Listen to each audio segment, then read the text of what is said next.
Shabbat Shalom. Today will be part 8 to the series Scriptures Often Ignored. And today we're going to be focusing on Job or Iyub chapter 5. And the reason we're going to be focusing on this today is because times are approaching, the end times are here, judgment and everything is even at the door, but so are the devices of the crafty. And we have to remember that we are more powerful than we think we are, and that Yahuwah has given us power to trample over our demons and enemies. So, why am I bringing this up? Because we need to see in Scripture just where He gives us the power and just what He even talks about with our enemies. And if you want, you can also watch some of my other videos on this topic, like Psalms 91 and some other scriptures often ignored, because I think you'll really get a good watch out of them. But today we're going to be focusing on Job or Iyub chapter 5, and we're going to start at verse 8, but we're really going to be focusing today on verses 12 to 22. Those are going to be our central verses. And this is Eliphaz talking to Iyub or Job, because, the plagues have just happened to Job. Because in the first two chapters of Job, we learned that Satan decides to test Job. And remember, see, you have more power than you think you do. Because, see, in order for Satan to do anything, in order for him to even lay a finger on anyone, he first has to go to Yahuwah Elohim. He first has to go to the creator of heaven and earth and ask, can he do what he wants to do? You can read about that also in the book of Jasher chapters 22, 23, and 24, where he goes to Yahuwah in order to test Isaac.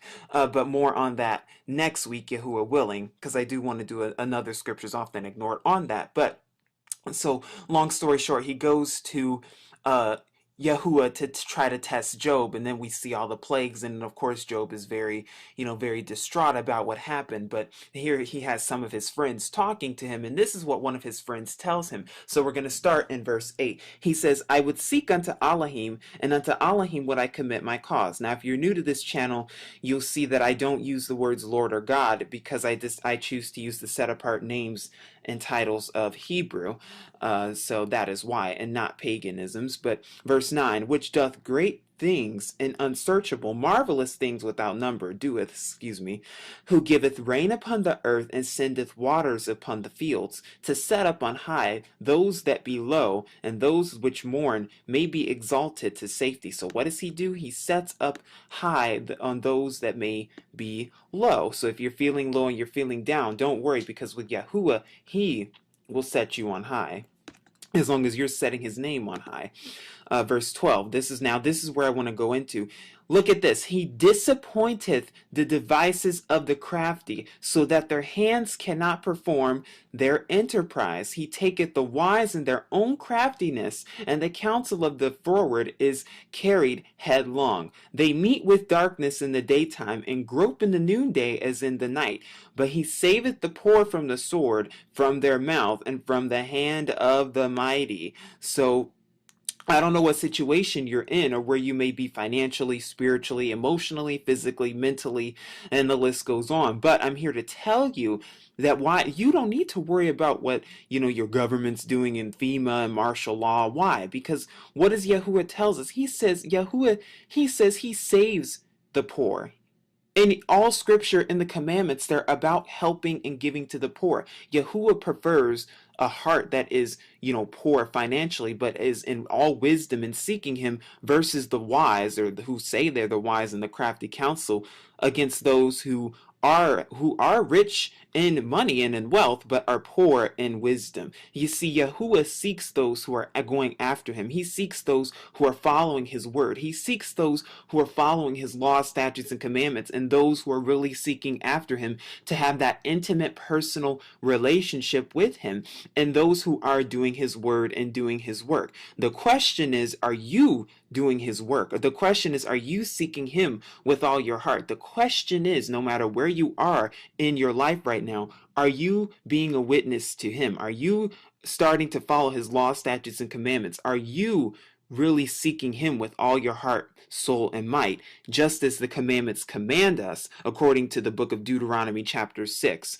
and verse 5. So let's keep going. It says, "So the poor hath hope, and iniquity stoppeth her mouth. Behold, happy is the man whom Elohim corrected. Therefore despise not thou the chastening of the Almighty." So Eleazar is telling Job that, you know, that we are to be happy because Yahuwah Elohim changes us. He corrects us.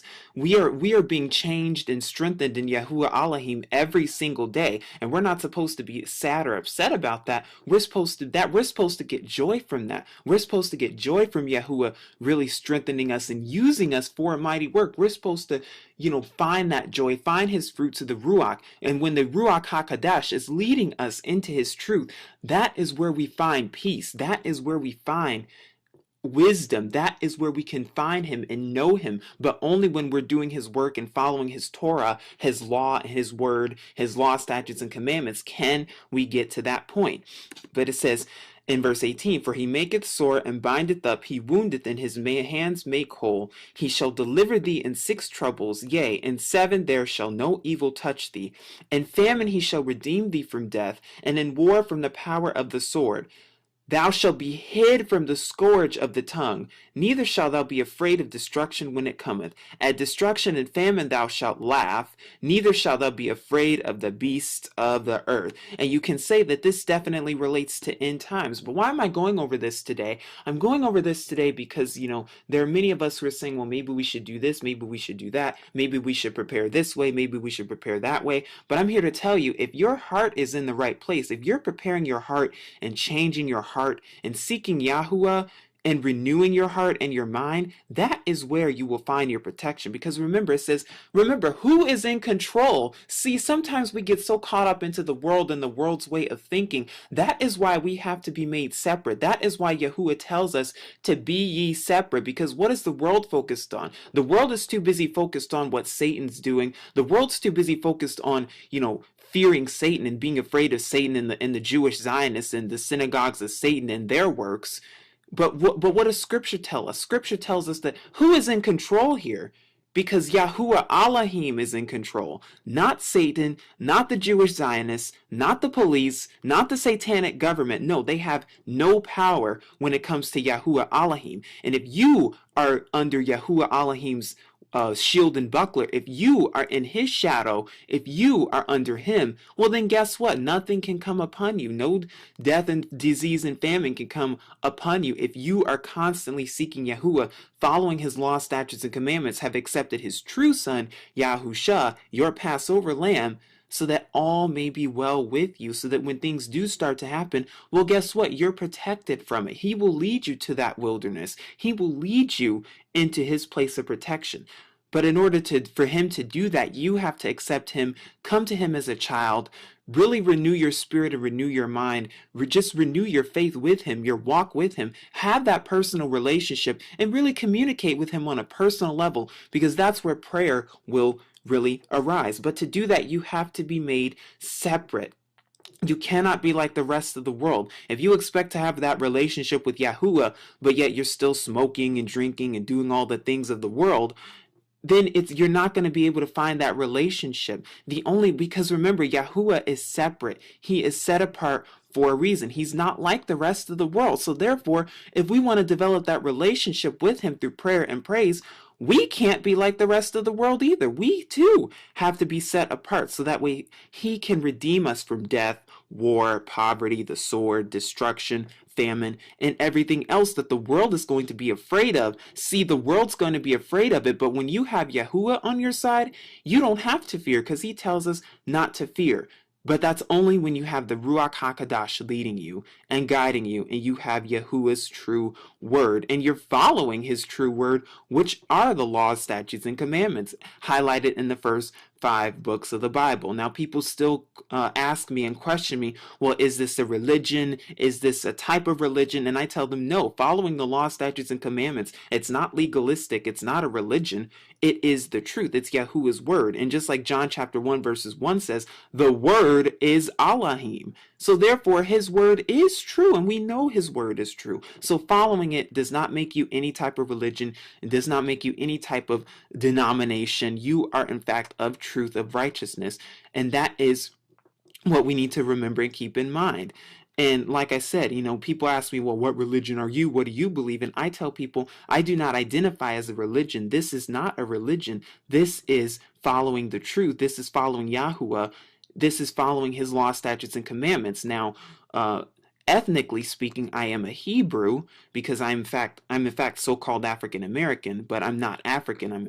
I'm actually a Hebrew. And then Israelite. Well, Israelite means that you are not only are you a child of Yahukob or Jacob, but you also follow the law, statutes, and commandments, because we tend to forget that Israelites back then, if they did not follow the law, statutes, and commandments, they were cut off from Israel, as in they were no longer part of the house of Yashra'al if they sinned and committed transgressions against the law. Well, the same thing stands today for people who, say that they're Hebrew Israelites. Well, if you're not following law, statutes, and commandments, well, then you're not an Israelite, because you are cut off. That's why following the law is so important, and that's why seeking him is so important, because through him is where we find that strength. Through him is where we find wisdom, and through him is where we find protection. And we need to get equipped with his protection. You can watch some of my other videos on this topic for more as well. But hopefully this will help you on your spiritual walk and journey into truth. And hopefully these scriptures often ignored